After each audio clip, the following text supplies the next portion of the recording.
आज के इस खास विश्लेषण में सीधे मुद्दे पर आते हैं। The great 2026 energy shock. ये कोई आम आर्थिक उतार चढ़ाव नहीं है, बल्कि एक ऐसे गहरे संकट की आहट है जो रातों रात दुनिया भर के बाजारों और सप्लाई चेन्स पर ब्रेक लगा सकता है।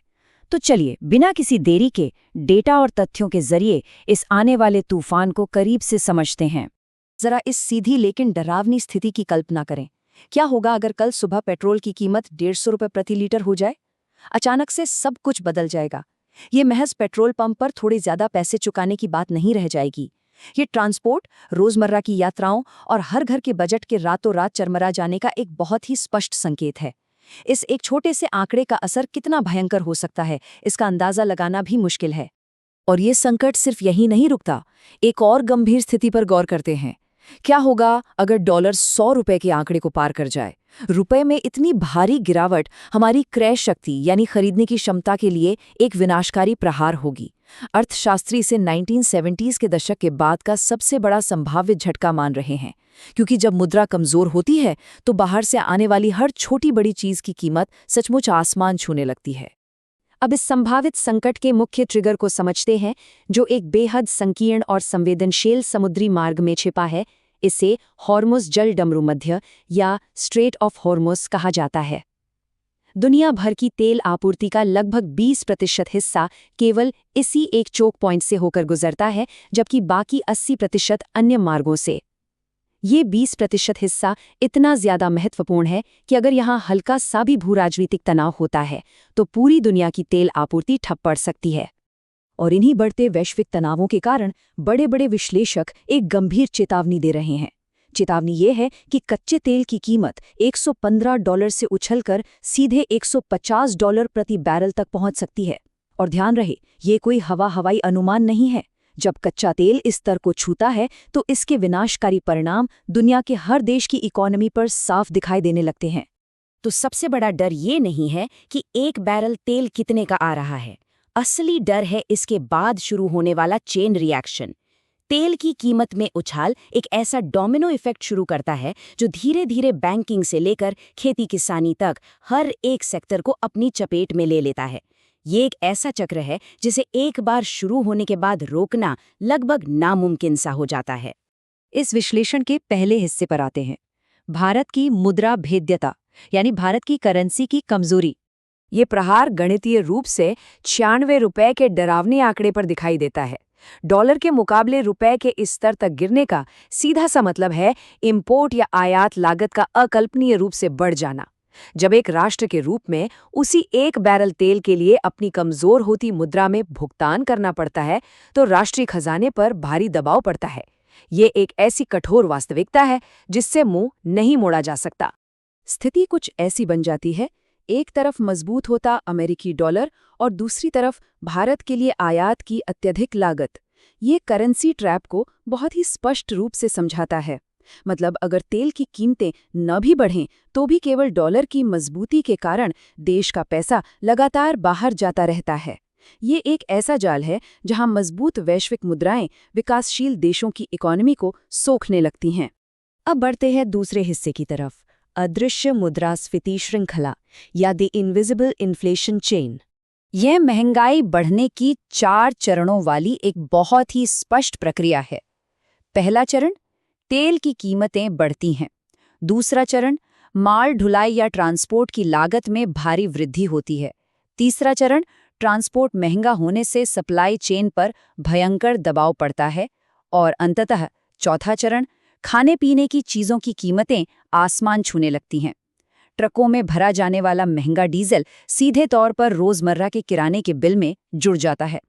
इसे एक बहुत ही सटीक लाइन में ऐसे समझ सकते हैं, जब तेल महंगा होता है तो पूरी अर्थव्यवस्था को बुखार आ जाता है। इन्फ्लेशन या मुद्रास्फीति एक ऐसा संक्रमण है जो अर्थव्यवस्था के हर एक कोने में फैल जाता है। नतीजा क्या होता है? घरेलू बजट सिकुड़ने लगते हैं, पैसे की वैल्यू घट जाती है और अंततः आम लोगों के बीच गहरी निराशा और गुस्सा पैदा होने लगता है। हमारे विश्लेषण का तीसरा हिस्सा है इतिहास का दोहराया जाना, 1973 की समानताएं। 1973 के ऐतिहासिक तेल संकट ने पूरी दुनिया में मंदी ला दी थी और शेयर बाजार बुरी तरह क्रैश कर गए थे। और आज 2026 के लिए विशेषज्ञ ठीक वैसी ही चेतावनी दे रहे हैं। दोनों दौर के बीच का ये सीधा संबंध सच में डराने वाला है।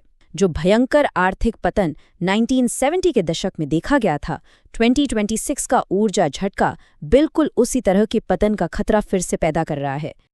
ऊर्जा संकट कोई छोटी-मोटी समस्या नहीं है। आधुनिक इतिहास में लगभग हर बड़े वैश्विक आर्थिक पतन का ये शुरुआती बिंदु और प्राथमिक उत्प्रेरक रहा है। बिल्कुल निष्पक्ष होकर देखा जाए तो जब भी ऊर्जा आपूर्ति बाधित होती है, वो पूरी दुनिया के वित्तीय ढांचे के ढहने का पहला अलार्म होती है, क्योंकि ऊर्जा की लागत ही किसी भी अर्थव्यवस्था की असली बुनियाद है। चलिए चौथे हिस्से पर नजर डालते हैं। इस अराजकता या केओस से आखिर फायदा किसे होता है? अस्थिरता के समय कुछ खास सेक्टर्स को सबसे ज्यादा लाभ होता है। तेल कंपनियों का मुनाफा कई गुना बढ़ जाता है, हथियारों के उद्योग फलते फूलते हैं, सोने जैसी सुरक्षित संपत्तियों के दाम रिकॉर्ड ऊंचाई पर पहुंच जाते हैं और बड़ी भू राजनीतिक शक्तियां अपने प्रभाव का विस्तार करने लगती हैं। जब दुनिया डर के साए में होती है, तब ये उद्योग बड़े पैमाने पर संपत्ति बनाते हैं। तो यहाँ असली सवाल सिर्फ देशों के बीच संघर्ष का नहीं है। सवाल ये है कि इस अराजकता से मुनाफा कौन कमा रहा है। ये विशेषज्ञों के विश्लेषण का एक बहुत ही दिलचस्प हिस्सा है। ये समझना बेहद जरूरी है कि कैसे वैश्विक तनाव और संकट कुछ विशेष क्षेत्रों के लिए एक व्यवस्थित व्यावसायिक अवसर में बदल जाते हैं। और अब अंतिम हिस्सा, इस आर्थिक तूफान से कैसे बचें? इस वक्त एक असंभव से दिखने वाले वृहद आर्थिक संतुलन की चुनौती सामने है। ये 3 बड़ी चीजों को बैलेंस करने की लड़ाई है: बढ़ती महंगाई को कंट्रोल करना, जरूरी आर्थिक विकास को बनाए रखना और लगातार बदलती वैश्विक अनिश्चितता के बीच मजबूती से खड़े रहना। ये अर्थशास्त्रियों के लिए एक बेहद जटिल पहेली है जिसे हर हाल में सुलझाना ही होगा। ऐसे में एक सीधा और चुभने वाला सवाल उठता है, क्या देश इस तूफान से आसानी से निकल पाएगा, या फिर हमारे मिडिल क्लास को ही इस आर्थिक झटके का सबसे बड़ा बोझ उठाना पड़ेगा? ये किसी भी राष्ट्र के लचीलेपन की अंतिम परीक्षा होती है।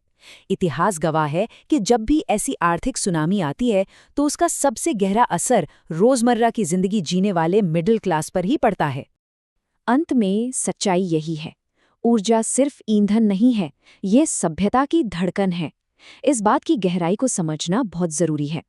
जब ऊर्जा की आपूर्ति और कीमतें स्थिर होती हैं, तभी समाज, उद्योग और पूरी सभ्यता सुचारू रूप से काम कर पाती है। जैसे ही ये धड़कन रुकती है या बहुत तेज हो जाती है, पूरी व्यवस्था चरमराने लगती है। तो क्या दुनिया पहले ही एक नए अंधकारमय आर्थिक युग में प्रवेश कर चुकी है? क्या 2026 का ये शौक हमेशा के लिए सब कुछ बदलकर रख देगा? क्या अब हम एक ऐसी अर्थव्यवस्था की ओर बढ़ चुके हैं जहां अनिश्चितता ही एकमात्र निश्चितता है? इन सवालों पर गहराई से विचार जरूर करें, क्योंकि यही आने वाले कल की दिशा तय करेंगे।